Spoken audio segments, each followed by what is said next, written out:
지난 시간 우리는 사순절을 시작하면서 우리의 믿음이 십자가의 영성을 가지고 예수 그리스도를 믿는 믿음의 도리를 굳게 붙잡아야 된다 하는 말씀을 드렸습니다. 그리고 포도원 품꾼 비유를 통해서 주님은 우리를 11시, 다시 말해서 오후 5시에 부르시고 기회를 주신 하나님의 은혜가 있다 하는 말씀을 했습니다.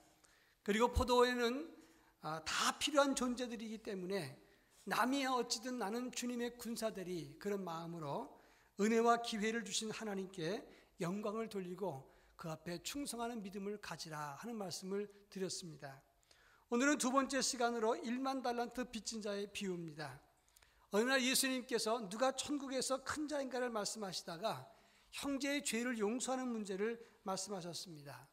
그때 베드로가 말하기를 형제가 죄를 범하면 몇 번이나 용서해야 됩니까? 그러면서 하는 말이 그 당시 랍비들의 가르침에 의하면 형제가 죄를 범할 때는 3번까지는 용서하라 그렇게 가르침이 있었기 때문에 베드로는 3이라는 숫자보다 2배나 더 많고 완전 숫자인 7번이라고 이야기를 했습니다. 그리고 말하기를 예수님 7번까지 하오리까? 그럴 때 예수님께서 뭐라고 말씀하셨냐면 7번은 70번까지라도 할지니라 그러면서 주신 비유의 말씀이 1만 달란트 빚진 자의 비유라고 하는 것입니다. 내용을 보면 너무나 잘 알려져 있는 말씀입니다. 한 임금이 1만 달란트 빚진 자를 불러왔습니다. 그 사람이 와서 임금 앞에 무릎을 꿇었습니다. 그러나 25절에 보면 갚을 것이 없는지라 라고 말했습니다. 주인이 명해서 그 몸과 아내와 자식들 모든 소유를 다 팔아서 갚게 하라. 그러나 그 1만 달란트란 돈은 갚을 수 없는 채무가 됐기 때문에 주인이 불쌍히 여겨서 그 사람을 용서했습니다. 그런데 그 사람이 왕 앞에서 나오다가 자기에게 100데나리온 빚진 자를 만났습니다. 그런데 그 100데나리온 빚진 사람이 기회 달라고 간청을 했는데도 무시하고 옥에 가둬버렸습니다. 그래서 동료들이 몹시 딱하게 여겨서 왕에게 직고를 합니다. 왕이 대단히 진노하시면서 내가 너를 불쌍히 여김같이 너도 내 동료를 불쌍히 여김이 마땅치 아니하냐? 그 빚을 다 갚도록 그를 옥졸에 넘기니라. 이것이 오늘 우리가 읽은 본문의 내용이라고 하는 것입니다. 이 비유를 통해서 구원의 진리, 우리가 굳게 붙잡아야 될 믿음의 도리는 무엇인가 하는 문제를 함께 살펴보자고 하는 것입니다. 제일 먼저 살펴볼 것은 23절과 24절에 보면 결산할 때가 이르렀는데 1만 달란트 빚진 자를 데리고 왔다 이렇게 성경은 말하고 있다고 하는 것입니다. 여러분 빚을 지되 1만 달란트를 빚졌다. 이건 굉장히 큰 돈입니다. 달란트라고 하는 것은 그 당시 화폐 단위 중에서 가장 큰 단위입니다. 1달란트가 금 34kg이라고 하는데 노동자 하루의 품삯이 건강한 사람일 경우에 한 데나리온입니다. 그런데 한 달란트는 6천 데나리온에 해당된다고 하는 것입니다. 역사학자 요세푸스라고 하는 사람의 말에 의하면 헤롯 아켈라오가 왕이었을 때 유다와 사마리아 땅에서 1년 동안 거둔 세금이 600달란트였다는 겁니다. 그리고 헤롯 안디바가 갈릴리와 베레아에서 거둔 세금이 1년에 200달란트입니다. 그러니까 유다와 사마리아, 갈릴리, 베레아 전 지역에서 1년 동안 거둔 세금이 1년에 800달란트니까 1만 달란트라고 하는 것은 굉장히 큰 돈입니다. 제가 이것이 계산이 안 돼서 조사를 해봤어요. 금 34kg가 1만 달란트라고 하니까 금 가지고 계산을 해보자. 그래서 금 한 돈이 3.75g인데 17만 4천 원입니다. 날짜마다 조금 바뀌지만 제가 조사한 날이 그날이에요. 1kg은 4,940만 8천 원입니다. 34kg을 계산해 보니까 16억 7,987만 원이고 만 달란트를 계산해 보니까 16조 7,986억 2천만 원이었다 이 말입니다. 아직도 감이 안 오죠. 그래서 한 달에 1억씩 저금을 하니까 이자 빼고 이 16조 8천억이라고 하는 것은 13,000년 동안 모아야 될 돈이라는 거예요. 굉장히 큰 돈입니다. 그런데 문제는 뭐냐면 이 사람이 1만 달란트 빚을 졌다는 말이 무슨 말이냐? 아무나 돈 줍니까? 이 사람은 1만 달란트 빚을 졌다는 말은 그만큼 왕에게 신임을 얻는 사람이거나 아니면 특별히 사랑하는 관계, 한마디로 왕과는 특별한 관계에 있던 사람이었다 이런 말입니다. 저 같은 경우는 목사가 직업이지 않습니까? 목사 신뢰할 만한 직업이죠. 우리 온 교인들이 나를 신용한다고 치고 제가 은행에 가서 우리 온 교인들이 나를 신뢰하니까 나 돈 좀 빌려주셔. 그러면 그 사람들이 뭐라 그러겠습니까? 세강교회가 큰지 작은지는 나는 모르겠고 그 개풀 뜯어먹는 소리 하지 마시고 가시라고 틀림없이 그렇게 말할 겁니다. 목요일날 제가 은행에서 전화를 받았어요. 우리 국민은행 중산지점에서 아주 상냥하게 목사님이시죠? 예. 이번 3월 달에 적금 만기되는 거 아세요? 잘 모르고 있었는데 만기된다니까 고마워서 예. 자금 계략 알려주시면 도움을 드리겠습니다. 그러는데 저는 은행 직원이 그렇게 친절한 목소리 처음 들어봐요. 우리가 탈 돈이 있으니까 그렇게 말하죠. 빚이 있다면 얼마나 앙칼지게 말을 했겠습니까? 그게 세상의 인심 아닙니까? 아무나 1만 달러트 빌려줍니까? 16조 8천억 빌려주지 않습니다. 그러니까 1만 달러트 빚졌다는 말은 특별한 존재요, 신뢰하거나 왕이 신임하는 존재였다, 이런 말씀입니다. 그런데 25절에 보면 이 사람은 갚을 것이 없는지라, 이 말은 다 털어먹었다, 이런 말이에요. 이 본문 25절 한 절에서 우리 인생의 실존이 무엇인가가 나온단 말입니다. 우리가 누굽니까? 하나님 우리를 사랑하시는 특별한 존재입니다. 하나님 우리를 사랑하시는 상상할 수 없는 은혜를 베푸신 하나님 앞에서 특별한 존재라, 이 말이에요. 창세기 2장에 보면 하나님 우리를 만드시고 보시기에 심히 좋았더라, 이렇게 말했습니다. 그리고 이사야 43장 4절에 보면 내가 내 눈에 보배롭고 존귀하며 내가 너를 사랑하였은즉, 이런 말씀하시면서 애굽과 구스와 스바를 너를 대신하여 주었노라, 이렇게 말했어요. 우리는 하나님이 눈에 보시기에 심히 존귀하고 보배로울 정도로 사랑받은 존재로 우리 인생이 하나님 앞에 그런 존재라, 이 말이에요. 아멘 안 하시는 분들은 버린 존재입니까? 우리 그런 존재라, 이 말씀입니다. 제가 언젠가 신방을 갔는데 어떤 집사님이 목사님 제가 대단한 그림 하나 보여드릴게요. 그러면서 장롱에 있다는 게 그림이. 그래서 저는 그때 당시에 텔레비전에 진품 명품이 나왔기 때문에 아마 조상이 물려준 그림이 하나 있는가 보다 생각을 했어요. 근데 장롱에서 가지고 나온 그림을 보니까 손녀딸이 그린 도화지에 이렇게 크레파스를 그린 그림을 갖고 나오더라고요. 제가 보기에는 그냥 낙서인데 그 할아버지는 흥분해가지고 이 아이가 세계적인 화가가 될 그림이라고 그러면서 저한테 보여주는 겁니다. 그때 제가 느끼기를 참 위별나다. 아니 무슨 그 손녀딸 낙서한 그림을 장롱까지도 넣어놓고 세계적인 화가가 될 거라 그러느냐. 근데 제가 손녀딸을 얻고 나니까 이해가 되더라고요. 어떤 목사님이 손녀딸은 무흠 결점이 없는 무흠이라는 거예요.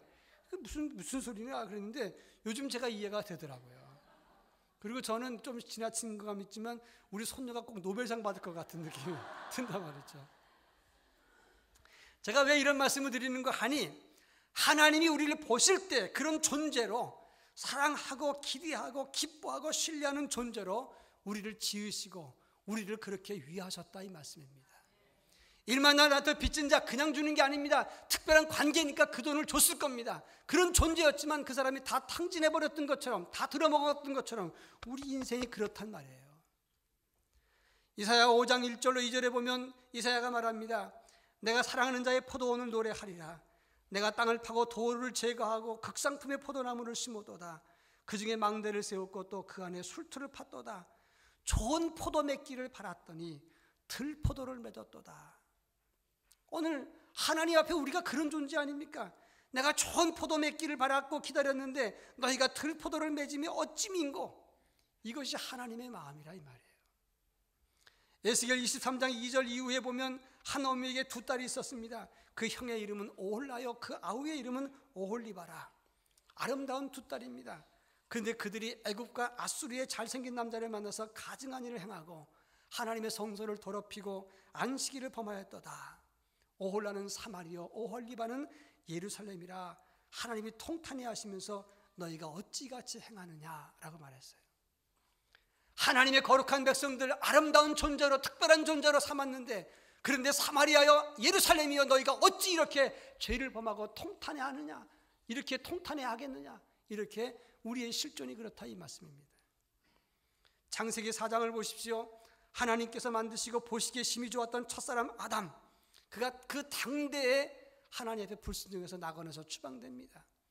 그 아들 가인은 한 대가 넘어가자마자 바로 살인자가 됩니다. 그리고 3대 때 에녹은 성 쌓는 사람의 이기심의 조상이 됩니다. 에녹이 이후 4대가 지나가서 라멕은 처음으로 첩을 취하는 사람이 됩니다.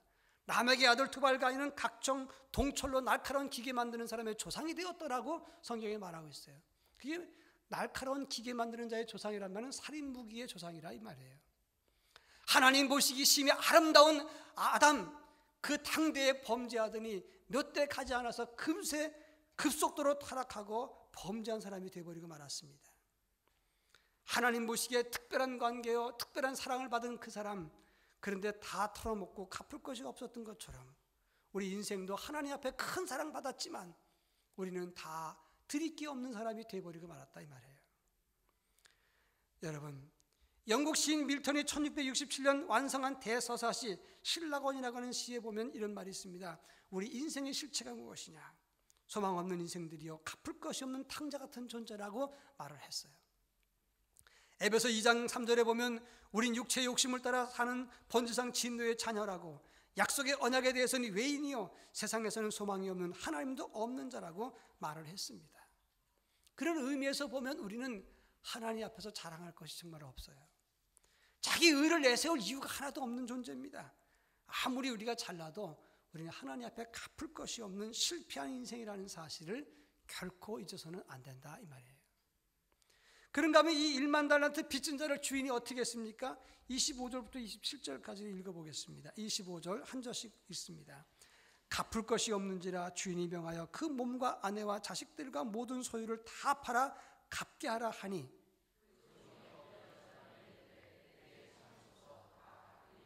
다 같이 그 주인의 주인이 불쌍히 여겨 놓아 보내며 그 빚을 탕감하여 주었더니. 오늘 본문에 보니까 주인이 어떻게 합니까? 그 사람 다 털어먹고 갚을 게 없었어요. 그러니까 네 몸과 아내와 자식들과 네 모든 소유를 다 팔아 갚으라. 26절에 보면 제게 참으소서 제가 갚으리이다 라고 말합니다. 근데 이 사람이 갚겠다는 말은 진짜 갚을 능력이 있다는 말입니까? 아니에요. 갚을 수 없어요. 왜냐? 한 달에 1억씩 모아도 13,000년 이자 빼고 그렇게 모아야 되는 돈이 그런 돈입니다. 엄청난 돈 아닙니까? 그런데 주인이 불쌍히 여겨서 놓아줬습니다. 그 빚을 탕감해 주었다고 했는데, 이 탕감이란 말의 원어를 보니까 아피엠이 이런 말을 썼어요. 이 말이 뭐냐면 완전히 지워진다 이런 말이에요. 더 이상 묻지도 않겠다, 따지지도 않겠다, 기억하지도 않겠다. 이자 빼고 한 달에 1억씩 갚아야 되는데 13,000년 동안 갚아야 되는 그 엄청난 돈 내가 다 탕감하다. 기억도 하지 않겠다. 다 지워지겠다. 이것은 무엇을 말하는가? 말할 수 없는 하나님의 은혜를 말하는 것입니다. 이 비유의 원뜻은 우리가 탕감받은 것은 상상할 수 없는 엄청난 은혜라고 하는 것을 강조한 비유라 이 말이에요. 히브리서 8장 12절에 보면 내가 그들의 불의를 긍휼히 여기시고 그들의 죄를 다시 기억하지 아니하리라 하셨느니라. 다시는 기억하지 않겠다고 말씀했어요. 1만 달란트 빚졌다는 말은 무슨 말입니까? 특별한 존재였지만 우리가 그것을 망쳤다는 말이고, 그것을 탕감받았다는 말이 무슨 말입니까? 상상할 수 없는 엄청난 은혜를 우리가 받았다는 것을 말하는 것입니다. 히브리서 9장 12절에 보면 짐승의 피가 아닌 송아지와 염소의 피가 아니라 오직 자기의 피로 영원한 속죄를 이루사 단번에 성소에 들어가셨느니라 말씀했습니다. 하나님의 아들이신 그분, 온 우주의 창조주이신 그분이 짐승의 피가 아닌 자기의 피로, 자기의 피와 예수 그리스도의 십자가로 그 은혜로 우리가 탕감을 받았다 그런 말입니다. 다시 말해서 우리가 예수를 믿고 구원받게 된 것은 십자가의 보혈과 피의 은혜는 무엇인가? 상상할 수 없는 엄청난 은혜라는 거예요. 그래서 우리는 하찮은 존재가 아니라는 것을 알아야 됩니다. 나는 누구냐? 예수님이 우리를 위해서 죽을 만큼 적어도 나는 존귀한 존재라는 사실을 알아야 되는 겁니다. 그리고 또 한 가지는 우리가 아무리 흠과 티가 없이 일생 동안 하나님 영광을 위해서 산다고 해도, 얼마인 투기부 모든 것을 다 드린다고 해도 우리의 하나님의 은혜에 비하면 아무것도 아니다 그 말이에요. 요즘 재벌 일가들의 2세, 3세가 사업체를 설립해서 기업을 일구는데 잘한다는 겁니다. 백화점 재벌은 2세, 3세들이 그 안에 빵집과 케밥집을 만들어서 잘 운영한다는 겁니다. 또 또 어떤 회사를 만들어서 그 회사가 운영되면 비슷한 계열의 관련 업종을 창업해서 성공을 한다는 거예요. 그런데 그게 진짜 잘하는 거냐? 첫째, 일감 몰아주고 훌륭한 우수 인력 보내주고 재정 지원해주고 될 때까지 지원한다는 겁니다. 그래서 이런 말이 있어요. 코끼리를 이쑤시개로 죽이려면 어떻게 하느냐? 죽을 때까지 쑤시면 된다는 거죠. 그것처럼 될 때까지 지원하면 된다는 겁니다. 그러니까 안 되는 게 기적이라는 거예요. 될 때까지 했기 때문에 되는 거예요. 그러니까 재벌 2세 3세가 자랑할 게 없다는 겁니다. 마찬가지로 우리가 아무리 하나님께 드린다고 해도, 하나님께 헌신한다고 해도 주신 분도 주님이시고 감당케 하시는 분도 주님이시고 일으켜 세운 분도 주님이시고 세우신 분도 주님이시고 심지어 드리게 하신 분도 주님이시기 때문에 우리는 자랑할 것이 없다 이 말이에요. 오래전에 한경직 목사님 살아계실 때 템플턴 상을 수상받았어요. 종교 노벨상이라고 말하는 그 템플턴 상인데, 이 수상 기념 예배 때 63빌딩에서 모여서 축하 예배를 드렸습니다. 그때 한경직 목사님 나와서 인사말 할 때 이런 말을 했습니다. 나는 부끄러운 자 올시다. 난 신사참배했던 실패한 목사회다. 그때 순식간 다 참을 뛰어온 것처럼 조용했어요. 나는 이 상을 받을 자격이 없습니다. 이 죄인 하나님이 용서하시고 은혜를 주시고 인도하시고 교회를 세우게 하시고 지금까지 살게 하시고 상 받게 하셨습니다. 이 모든 것이 하나님의 은혜요, 나는 아무것도 아닙니다. 그렇게 고백을 했을 때 그 순간 그 자리에서 누구나 한경직 목사님에게 손가락친 사람이 단 한 사람도 없었어요. 나는 아무것도 아니다. 이것이 우리의 고백인 줄 아셔야 됩니다.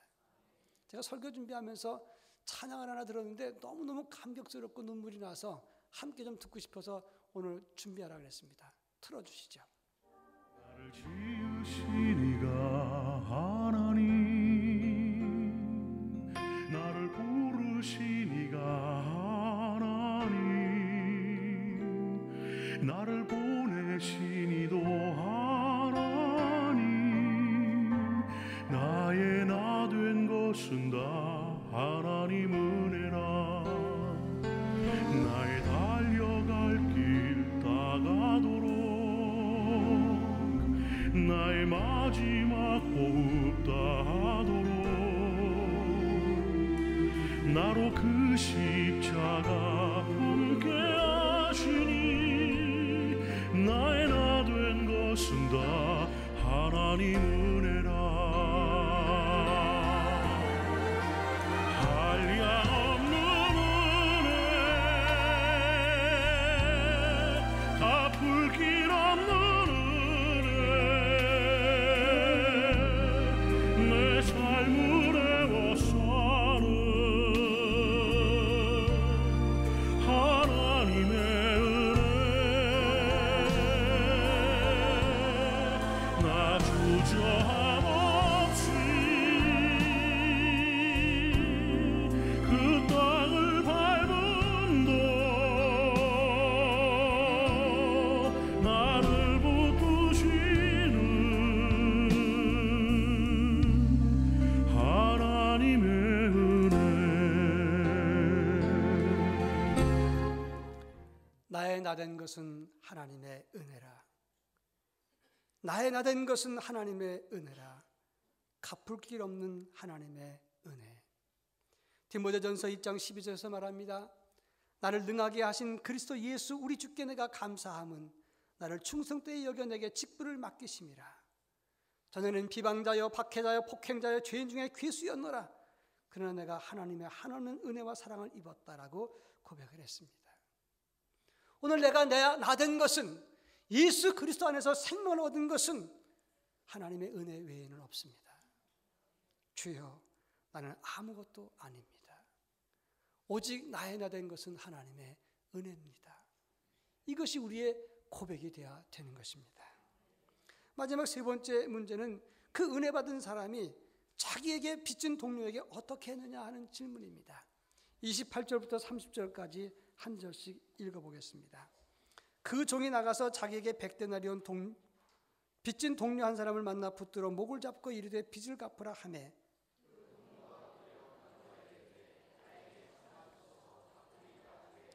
다 같이 허락하지 아니하고 이에 가서 그가 빚을 갚도록 옷에 가두고는. 자기에게 빚진 동료 한 사람을 데리고 만났습니다. 그런데 그 100데나리온 빚지지 않았다고 용서하지 않고 감옥에 가두었습니다. 옛날 성경에 보면 동관 하나를 만났다 그랬는데, 이 동관이라는 말이 원어를 보니까 같은 관하에서 일하는 동급 관리라 그런 말입니다. 자기 친구한테 돈을 100데나리온 빌려줬는데 안 갚으니까 용서치 않고 감옥에 가둬버렸어요. 왕이 이 소식을 듣고 뭐라고 말합니까? 33절 다 같이 한번 읽어봅니다. 내가 너를 불쌍히 여김과 같이 너도 네 동료를 불쌍히 여김이 마땅치 아니하고, 34절 주인이 노하여 그 빚을 다 갚도록 그를 옥졸들에게 넘기니라. 무슨 말입니까? 두 가지 의미가 있어요. 첫째는 그처럼 큰 은혜 받은 우리가 탕감받은 것은 1만 달란트인데 우리는 남 용서할 줄 모른다는 거예요. 은혜가 없어서 용서 못하는 게 아닙니다. 은혜를 받은 사람들입니다. 그런데 우리는 남을 용서 못해요. 100데나리온은 한 데나리온이 일당 5만 원이라면 500만 원입니다. 자기는 16조 8천억 원을 탕감받고 큰 은혜를 받았지만 우리는 우리 힘으로 남을 용서하지 못한다는 거예요. 얼마 전에 사건 사고가 방송에 나왔습니다. 1층에 부모님이 살고 같은 동의 3층에는 아들이 살았어요. 그리고 그 부모님이 살고 형이 사는 그 동네 바로 근처 아파트에 다른 자녀가 있었습니다. 근데 부모님이 죽은 지 한 달이나 지났는데 모르고 있다가 이웃 사람이 신고를 해가지고 경찰에 들어가서 문을 뜯고 보니까 부모가 죽은 거예요. 같은 동네 3층에 아들이 살았습니다. 그런데 1층에 계신 부모님이 죽은 지 한 달 지났는데도 몰랐단 말이에요. 그동안 뭐 했느냐? 전화 한 통만 했어도 알 수 있는 것인데 한 달 동안 같은 동에 살면서 부모한테 전화 안 했다는 거예요. 사람들이 그 뉴스 나가자마자 저런 나쁜 놈들 자식 키우면 뭐하냐 그랬어요. 그런데 제가 기도 중에 묵상해 보니까 그게 우리더라고요. 부모로부터 큰 사랑을 받았으면서 한 달 동안 단 전화 한 통도 못하는 자식, 나쁜 놈이라고 말하기 전에 그게 바로 우리들이란 말이에요. 하나님께서 주신 은총은 너무나 큰데 그 은혜 받고도 우리는 말하지 않지 않습니까? 당신을 용서합니다. 당신을 사랑합니다. 당신을 위로합니다. 말하지 않는 게 우리 모습 아닌가요? 하나님의 은혜를 그렇게 많이 받고 교회로부터 사랑을 받으면서도 전화 한 통 못하는 교육자도 있고 교인도 있습니다. 구역장도 있습니다. 그게 바로 우리의 모습이 아닌가요? 우리의 인격과 수양과 믿음, 우리의 지성과 학식으로는 은혜가 없어서가 아니라 우리의 힘으로는 남 용서 못하고 위로하지 못하고 진심으로 염려하지 못하는 것, 은혜가 없어서가 아닙니다. 우리가 그런 존재라 이 말이에요. 그런가 하면 남 용서하지 않았을 때 무슨 일이 생깁니까? 31절 그 동료들이 그것을 보고 몹시 딱하게 여겨 주인에게 가서 그 일을 다 알리니.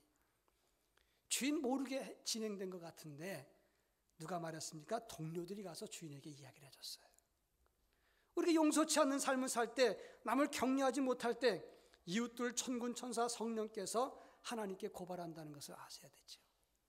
34절에 그 주인이 놓아여 그 빚을 다 갚도록 그를 옥졸에 넘기니라. 그 빚을 다 갚도록, 이 말은 탕감했다는 말 정반대 말이죠.